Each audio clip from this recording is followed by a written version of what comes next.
وحرمنا علیہ المراضع من قبل، اور ہم نے روک رکھا تھا موسیٰ علیہ السلام سے دائیوں کا دودھ اس سے پہلے۔ فقالت هل ادلکم علی اہل بیت، اب یہاں پر یہ تھا کہ جب فرعون کی بیوی حضرت آسیہ نے فرعون کو راضی کر لیا تھا موسیٰ علیہ السلام کی پرورش پر، تو اب اس بات کی ضرورت تھی کہ بچے کی خوراک یعنی بچے کو دودھ پلایا جائے، تو بہت ساری مرضعہ یعنی دودھ پلانے والی عورتیں اکٹھی کی گئیں، لیکن موسیٰ علیہ السلام نے کسی بھی دائیا کے دودھ کو منہ نہیں لگایا۔ اللہ تعالیٰ نے تمام عورتوں کے دودھ کو موسیٰ علیہ السلام سے روک رکھا تھا۔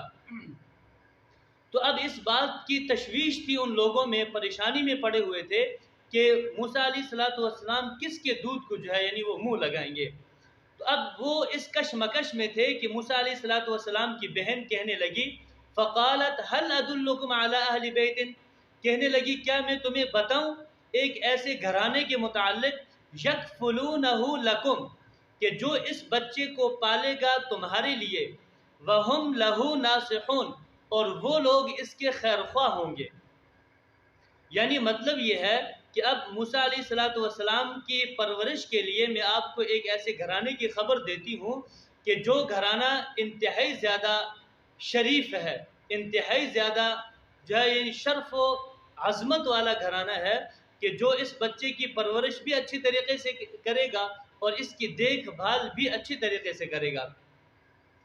تو اب جب یعنی ان لوگوں نے موسیٰ علیہ السلام کی بہن کی یہ بات سنی، تو ان لوگوں نے فوری یہ کہا کہ موسیٰ علیہ السلام کی والدہ کو بلایا جائے۔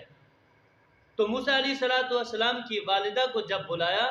تو گود میں اٹھاتے ہی انہوں نے دودھ پینا شروع کر دیا۔ تو جب دودھ پینا شروع کیا تو اب ان لوگوں کی یہ خواہش تھی کہ موسیٰ علیہ السلام کی والدہ، ابھی تک تو چونکہ ان کو پتہ نہیں تھا کہ یہ والدہ ہیں، ان لوگوں کی یہ خواہش تھی کہ یہ دائیا یہیں پر ہی رہ کر کے اس بچے کو دودھ پلائیں، اس کی پرورش کریں۔ لیکن انہوں نے یہ عذر کیا کہ بھائی میں اپنے گھر کے علاوہ یہاں نہیں رک سکتی، اگر آپ لوگ یہ چاہتے ہیں کہ میں اس بچے کو دودھ پلاؤں تو میں اس بچے کو اپنے ساتھ گھر لے کے جاؤں گی، یہاں پر میرے پاس اتنا وقت نہیں ہے کہ میں یہاں پر آ کر کے اس کو دودھ پلاؤں۔ تو وہ لوگ مجبور تھے، چونکہ ان کے پاس کوئی دودھ پلانے کے لیے نہیں تھا، اس لیے انہوں نے موسیٰ علیہ السلام کو حضرت موسیٰ علیہ السلام کی والدہ کے حوالے کر دیا۔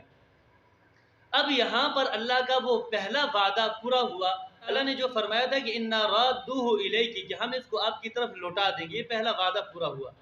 آگے اللہ تعالیٰ نے فرمایا کہ فَرَدَدْنَاهُ إِلَىٰ أُمِّهِ، ہم نے لوٹا دیا موسیٰ علیہ السلام کو اس کی ماں کی طرف، كَيْ تَقَرَّ عَيْنُهَا،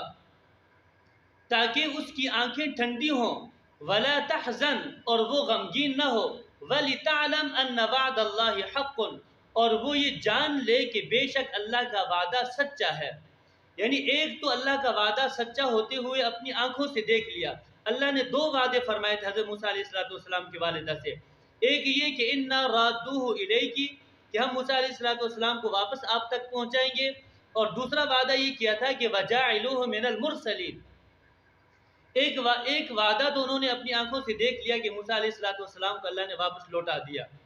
اور دوسرے وعدے کو اسی پر قیاس کر لیا کہ موسیٰ علیہ السلام کو اللہ تعالیٰ نے بعد میں نبوت بھی عطا فرمائی، اپنا نبی بھی بنایا۔ وَلَكِنَّ أَكْثَرَهُمْ لَا يَعْلَمُونَ، لیکن چونکہ بسا اوقات اللہ تعالیٰ کے وعدوں کو پورا ہوتے ہوئے کچھ وقت لگتا ہے، اللہ کی حکمت کے مطابق جیسے اللہ کی حکمت ہوتی ہے ویسے اللہ کا وعدہ پورا ہوتا ہے، تو اللہ تعالیٰ نے فرمایا کہ وَلَكِنَّ أَكْثَرَ النَّاسِ لَا يَعْلَمُونَ، لیکن اکثر لوگ بے یقین ہو جاتے ہیں، یعنی اللہ کی طرف سے اس وعدے کے پورے ہونے کا انتظار نہیں کرتے، اللہ کی حکمت کے مطابق چونکہ وعدے کو پورا ہونا ہوتا ہے تو وہ اس چیز کا انتظار نہیں کرتے، بلکہ وہ پہلے سے ہی بے یقین ہو جاتے ہیں۔